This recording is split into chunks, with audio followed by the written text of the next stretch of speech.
Hello self solutions എന്ന YouTube ചാനലിലേക്ക് നിങ്ങൾക്കെല്ലാവർക്കും സ്വാഗതം. ഞാനിന്നിവിടെ പറയാൻ പോകുന്നത് സാംസങ് S5830i, അതായത് എയ്സ് ആദ്യമുണ്ട്, ഐയും ഉണ്ട്. ഇതിൻ്റെ network problem, low network problem,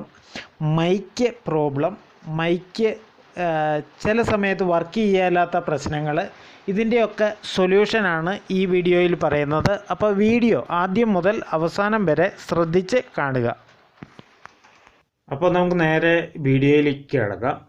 ഇത് കണ്ടോ, നെറ്റ്വർക്ക് കുറഞ്ഞു പോയേക്കുന്നുണ്ടോ? ഒട്ടുമില്ല നെറ്റ്വർക്ക് ഇപ്പോൾ. അപ്പോൾ ചില സമയത്ത് ഇത് ഓട്ടോമാറ്റിക്കായിട്ട് നെറ്റ്വർക്ക് വരും. അപ്പോൾ ഇതിൻ്റെ കംപ്ലൈൻറ്റ് എന്നാന്ന് വെച്ച് കഴിഞ്ഞാൽ, കോള് വിളിക്കുമ്പോൾ മൈക്ക് കേൾക്കുന്നില്ലാത്ത, ഇവിടുത്തെ സൗണ്ട് ചിലപ്പോൾ അവിടെ കേൾക്കുന്നില്ലാത്ത ഒരു പ്രശ്നമാണ് ഇതിന് വരുന്നത്. അവിടെയുള്ള ആൾക്കാർക്ക് കറക്റ്റായിട്ട് സൗണ്ട് കേൾക്കത്തില്ല. അപ്പോൾ ഇതിൻ്റെ പ്രശ്നം എന്നാന്ന് നോക്കാം. നമുക്ക് മൈക്കിൻ്റെ ആണോ എന്ന് നോക്കാം, അല്ലെങ്കിൽ ഈ നെറ്റ്വർക്ക് ഇങ്ങനെ കളിക്കുന്നതാണോ അതിൻ്റെ പ്രശ്നം എന്ന് നോക്കാം. ഇത് കണ്ടോ, ഈ ബാറ് പോയേക്കുന്നുണ്ടോ? നമുക്ക് നോക്കാം ഇതെപ്പോഴാണ് വരിക എന്ന് നോക്കാം. അപ്പോൾ ഇങ്ങനെയുള്ള പ്രശ്നം, നെറ്റ്വർക്കിൻ്റെ പ്രശ്നം വന്നാലും ഈ മൈക്കിൻ്റെ പ്രോബ്ലം ആയിരിക്കും നമ്മളോട് കസ്റ്റമർ പറയുക. അപ്പം നമ്മൾ പൊതുവേ ഒന്ന് ചെക്ക് ചെയ്ത് നോക്കണം. മൈക്കിൻ്റെ പ്രശ്നമാണ്. നമ്മൾ ഒരു തവണ മാറിയിട്ട് നോക്കി, 2 തവണ മാറിയിട്ട് നോക്കി, എന്നിട്ടും കൺഫേം ആകുന്നില്ല എന്ന രീതിയിൽ നമ്മൾ സിം ഇട്ട് ഒന്ന് ചെക്ക് ചെയ്ത് നോക്കണം. ഇപ്പോൾ ഒരു ബാറ് വന്നിട്ടുണ്ട്. ചില സമയത്ത് ഏരിയയ്ക്ക് അനുസരിച്ച് 2 ബാറും, ചില സമയത്ത് ഒന്നുമില്ലാതെയാവും. ഉണ്ടോ, ഇപ്പോൾ ഒന്നുമില്ലാതായി. അപ്പോൾ അങ്ങനെയുള്ള കേസുകളിൽ ഇത് നെറ്റ്വർക്ക് ഒട്ടും ഉണ്ടാകുകയില്ല. അത് സമയത്ത് മൈക്ക് വിട്ട് പിടിക്കാൻ തുടങ്ങും. ഈ വരുന്ന മൈക്ക് പിടിക്കുന്ന സിഗ്നൽ വിട്ട് ട്രാൻസ്മിറ്റ് ചെയ്യാൻ തുടങ്ങിയാലും ഈ പറയുന്ന മൈക്ക് കിട്ടുകയില്ലാത്ത, മൈക്ക് വർക്ക് ചെയ്യാത്ത കംപ്ലൈൻറ്റ് തന്നെയായിരിക്കും പ്രത്യക്ഷത്തിൽ നമുക്ക് കാണിക്കുന്നത്. ഇതിവിടുന്ന് എടുക്കുന്ന മൈക്ക് സൗണ്ട് ട്രാൻസ്മിറ്റ് ചെയ്യുന്ന സമയത്ത് വിട്ടായാലും ഇതേ മൈക്കിൻ്റെ കുഴപ്പം തന്നെ കാണിക്കും. അപ്പം നമുക്ക് ഈ ഫോണിന് തന്നെയാണ് കുഴപ്പമെന്ന് നോക്കാം. ആദ്യം ഇത് പടപടാന്ന് അഴിക്കാം. അപ്പോൾ അഴിച്ചു കഴിഞ്ഞാൽ ഇങ്ങനെയൊക്കെയാണ് കാണുന്നത്. അപ്പോൾ ആദ്യം ഈ ആൻറ്റിന ഇത് ഈ ഭാഗത്ത് മുട്ടിയിരിപ്പുണ്ടോ എന്ന് നോക്കണം. പിന്നെ ഈ കാണുന്ന കമ്പോണൻസ് ചെക്ക് ചെയ്ത് നോക്കണം. ഈ എക്സ്റ്റേണൽ ആൻറ്റിന ഒന്ന് ചെക്ക് ചെയ്ത് നോക്കണം. അപ്പോൾ ഇത്രയും കാര്യങ്ങൾ ചെക്ക് ചെയ്ത് നോക്കിയേച്ച് ഞാൻ പറയാം. പിന്നെ സാധാരണ ഈ കേസിൽ മൈക്കിൻ്റെ കംപ്ലൈൻറ്റ് കൊണ്ടാണ് വരുന്നതെങ്കിൽ ഈ 2 പോളിലും, മൈക്കിൻ്റെ കേസിലാണ് വരുന്നതെങ്കിൽ ഈ 2 പോളിലും നിങ്ങൾക്ക് മീറ്റർ വെച്ച് നോക്കണം. ഈ മീറ്റർ വെച്ചേച്ച് നിങ്ങൾ ഈ മൾട്ടിമീറ്റർ ബസർ റേഞ്ചിൽ ഇടുക. എന്നിട്ട് പോസിറ്റീവ് പ്രോബ് ഗ്രൗണ്ടിൽ വയ്ക്കുക. നെഗറ്റീവ് പോയിൻറ്റിന് ഈ 2 പ്രോബും ചെക്ക് ചെയ്തേച്ച് ഇതിൻ്റെ വാല്യൂ നോക്കുക. വാല്യൂ ഏകദേശം കാണേണ്ടത് 500 തൊട്ട് 2000 വരെയുള്ളതാണ്. 2000 വന്നേച്ച് പിന്നെ ഒന്നാവും. അപ്പോൾ അത് ഒരു പോയിൻ്റ് ചിലപ്പോൾ ഒരു പോയിൻ്റ് നെഗറ്റീവ് ആയിരിക്കും, ഒരു പോയിൻ്റ് മൈക്ക് പോസിറ്റീവ് ആയിരിക്കും. ഈ 2 പോയിൻറ്റിലും വേണ്ടത്ര വാല്യൂ കാണിക്കുന്നുണ്ടോയെന്ന് നിങ്ങൾ ശ്രദ്ധിക്കുക. അതിൽ കുറഞ്ഞ് കാണിച്ചാലും ചിലപ്പോൾ ഈ പറയുന്ന പ്രശ്നം തന്നെ കാണിക്കും. പക്ഷേ നെറ്റ്വർക്ക് കുറഞ്ഞും കൂടിയും കളിക്കുകയില്ല. ഇത് നെറ്റ്വർക്ക് കുറഞ്ഞും കൂടിയും കളിക്കുന്നതുകൊണ്ടാണ് നമ്മൾ ഈ ഭാഗത്ത് നോക്കുന്നത്.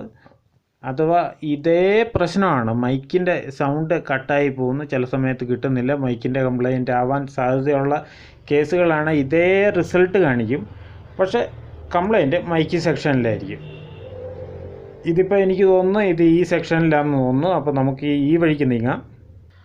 അപ്പോൾ ഇങ്ങനെയുള്ള കേസുകളിൽ അപ്പോൾ ഇവിടെയൊക്കെ കറക്റ്റായിട്ട് തോന്നുന്നു. ഈ എക്സ്റ്റേണൽ ആൻറ്റിന ഒന്ന് എടുത്തേച്ച് ഈ 2 പോയിൻറ്റുകളൊന്ന് ഷോർട്ട് ചെയ്ത് കൊടുത്ത് നോക്കുക. അപ്പോൾ അത് ഷോർട്ട് ചെയ്ത് കൊടുത്തിട്ടുണ്ട്. അപ്പോൾ നമുക്കൊന്ന് പൂട്ടി നോക്കാം എങ്ങനെയാണ് സംഭവം എന്ന്.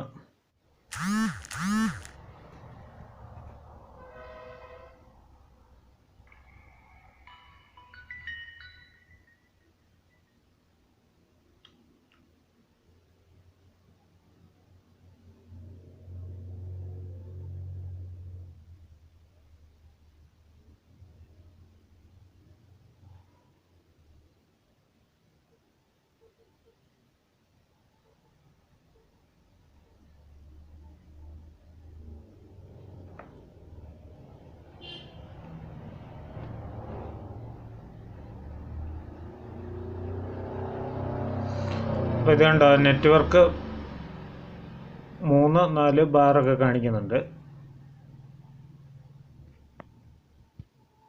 5 ബാറും കാണിക്കുന്നുണ്ട്. ഇത് സ്ക്രൂ ഇട്ട് കഴിഞ്ഞാൽ നല്ല റേഞ്ച് കാണിക്കാൻ സാധ്യതയുണ്ട്.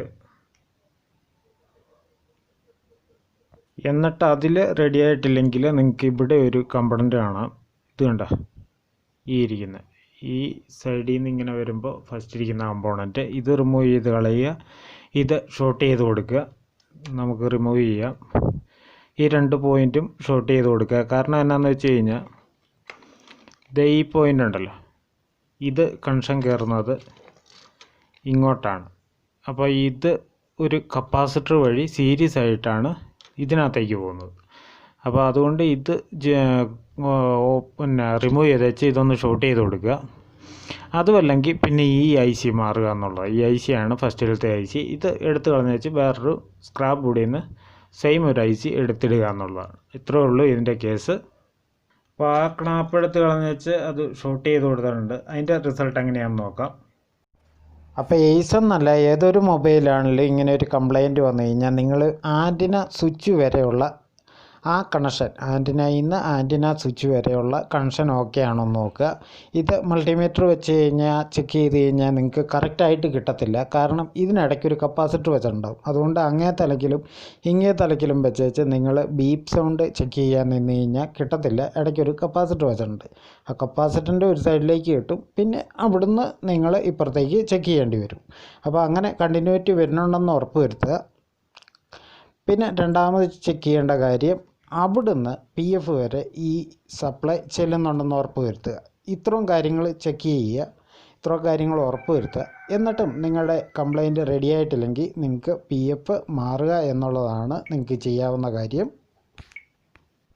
അപ്പോൾ ഇത്രയൊക്കെ ഉള്ളൂ ഇന്നത്തെ വീഡിയോ ഇഷ്ടപ്പെട്ടാൽ ലൈക്ക് ചെയ്യുക, സബ്സ്ക്രൈബ് ചെയ്യുക. ഇതിനെപ്പറ്റി എന്നതിലും ഡൗട്ടുള്ളവരെ കമൻറ്റ് ചെയ്ത് ചോദിക്കുക. അപ്പോൾ ഒരു പുത്തൻ കിടിലൻ വീഡിയോ ആയിട്ട് വരുന്നവരെ എല്ലാവർക്കും നന്ദി, നമസ്കാരം, ഗുഡ് ബൈ.